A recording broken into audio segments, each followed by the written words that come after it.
Hello everyone, my name is Mohammad Hasbullah Bhuiya.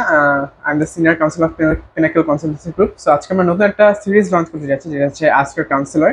So basically এখানে আমরা যেটা করে থাকি সেটা হচ্ছে আমরা ফেসবুক বা ইউটিউব এখান থেকে মোস্ট আস্ক কোয়েশ্চেন্স বা মোস্ট কোয়েরিজ এই কোয়েশ্চেনের উপর বেস করে আমরা হচ্ছে কিছু অ্যান্সার্স দিয়ে থাকি।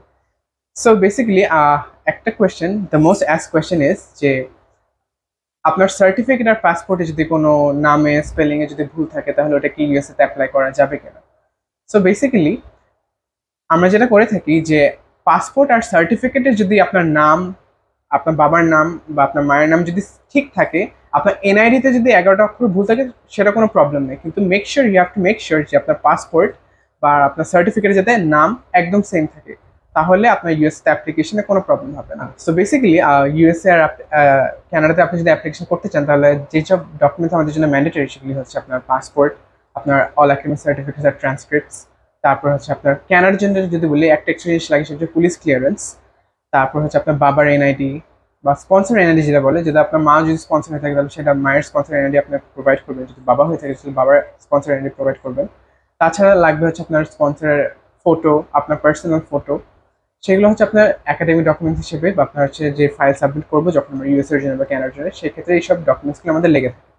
সো মেক শিওর যে আপনি যখনই আপনার কোনো ফাইল ওপেন করছেন বা কোনো জায়গায় অ্যাপ্লাই করছেন, আপনার 100% মেক শিওর করতে হবে যে আপনার এই ডকুমেন্টসগুলি সবসময় আপনার সাথে থাকে, আর যদি নাও থাকে you have to provide it as soon as possible to make the application. আর একটা ইম্পর্টেন্ট জিনিস যেটা হচ্ছে যে আপনার পাসপোর্ট ভ্যালিডিটি কতদিন থাকতে হবে ডিউরিং অ্যাপ্লিকেশন। মিনিমাম আমাদের এখানে মানে যে কোনো অ্যাপ্লিকেশন, কানাডা হোক, সেটা ইউএসএ হোক, সেটা যে কোনো কান্ট্রি, ডেনমার্ক, নেদারল্যান্ডস হোক, আপনার মিনিমাম 6 মান্থের একটা ভ্যালিডিটি থাকতে হবে।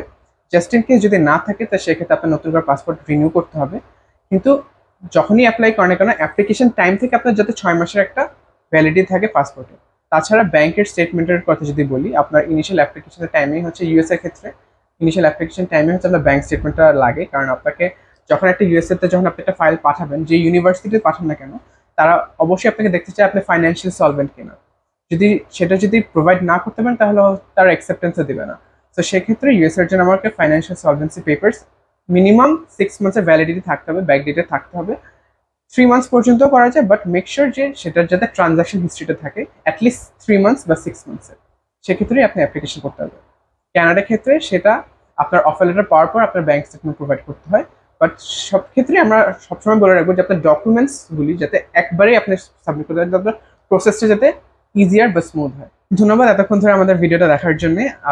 অবশ্যই যদি আপনাদের যদি কোনো কান্ট্রি ব্যাপারে বা কোনো টপিক্সের ব্যাপারে যদি কোয়েরিজ থাকে, আমি অবশ্যই এই কমেন্টে অবশ্যই জানাবেন। হতে পারে যে আপনার নেক্সট কমেন্টেই হতে পারে আমাদের নেক্সট ভিডিওর টপিক বা নেক্সট সিরিজের টপিকটা হতে পারে।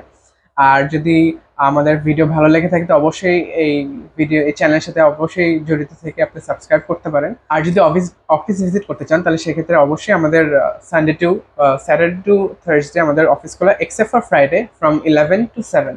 আপনি যে কোনো টাইমে আপনি অ্যাপয়েন্টমেন্ট, আমাদের অবশ্যই পেজে ডিফারেন্ট কাউন্সিলর নাম্বার দেওয়া আছে, আপনি অবশ্যই তাদের সাথে কনসাল্ট করে অবশ্যই একটা অ্যাপয়েন্টমেন্ট বুক করে অবশ্যই চলে আসতে পারেন। Thank you everyone, see you in the next video.